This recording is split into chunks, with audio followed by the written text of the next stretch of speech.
যদি আপোনালোকে খুলি চাই দেখা পাব নাৰী এসময়ত কি স্থানত অৱস্থান কৰিছিল আৰু নাৰীয়ে কি মহান জ্ঞান লাভ কৰিছিল। নাৰীয়ে কৰিব নোৱাৰা কাম একোৱেই নাই। নাৰীয়ে ইচ্ছা কৰিলে সেই ইচ্ছা শক্তিৰ ওচৰত সকলো বাধাই বাধা হৈ থাকিব নোৱাৰে। সেয়েহে ভগৱান শ্ৰীকৃষ্ণই গীতাৰ বিভূতি যুগত কৈছে, প্ৰীতি শ্ৰী বাকচ প্ৰীতি ক্ষমা স্মৃতি মেধা, অৰ্থাৎ মই নাৰী হৃদয়ত শ্ৰীবাণী প্ৰীতি ক্ষমা মেধা এই সপ্ত গুণেৰে বিৰাজ কৰি থাকোঁ। এই নাৰী কৰিব পৰা যিটো অন্তঃস্থলত যি শক্তি আছে, সেই শক্তিটো যেন অকণমান ইচ্ছা কৰিলে জাগৃত হ'লে নাৰী আগুৱাই আহিব পাৰে। এতিয়া সবলীকৰণৰ কথা ক'বলৈ গ'লে মই ক'ব লাগিব যে সবলীকৰণ কি? নাৰীয়ে নিজক সবল কিয় কৰিব নোৱাৰে? নাৰীয়ে নিজক সবল কৰি এইখিনি পাইছেহি। বহুতো কিন্তু আমাৰ চৰকাৰে, ভাৰত চৰকাৰে, অসম চৰকাৰে নাৰীৰ কাৰণে বহুখিনি সুবিধাও দিছে।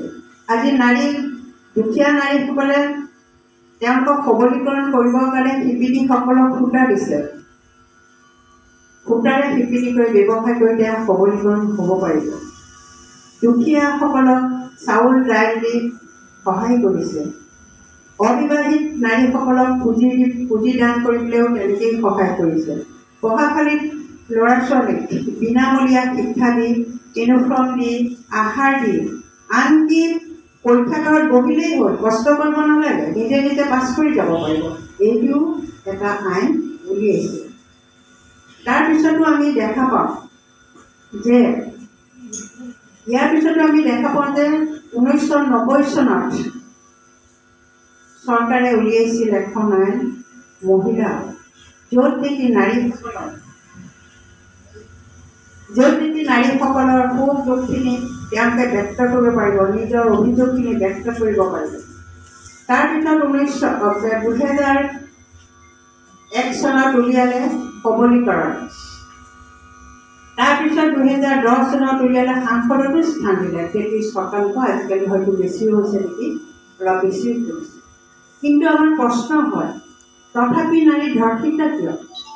তথাপি নাৰীয়ে সম্পত্তিৰ পৰা অধিকাৰ বা বঞ্চিত কিয়? তথাপি পিতৃ মাতৃসকলে মাতৃক মই নকওঁ, পিতৃসকলে বহুত কিন্তু কন্যা সন্তান হ'লে সন্তুষ্ট নহয়। তেনে হয় কিয়? এগৰাকী মাতৃ যেতিয়া চিন্তা কৰি দুখীজন সাৰি গুচি যায়, তেওঁ মাহৰ পিছত মাহ হাজতত জেলত থৈ দিয়া হয় আৰু সময়ত কৰোণা বুজি ওলাই আহে। কিয় তেওঁলোকক ফাঁচি দিব নোৱাৰে? কাৰণ এইটোতো জ্বলন্ত প্ৰমাণ ৰাখি থকা এগৰাকী নাৰী ধৰ্ষণ কৰাৰ পিছত তাক ক্ষমা কিয় কৰে? তেতিয়াহ'লে আমি নাৰীসকল হৈ নাৰীয়ে এইবিলাক কিয় সহ্য কৰি থাকিবলগীয়া হয়?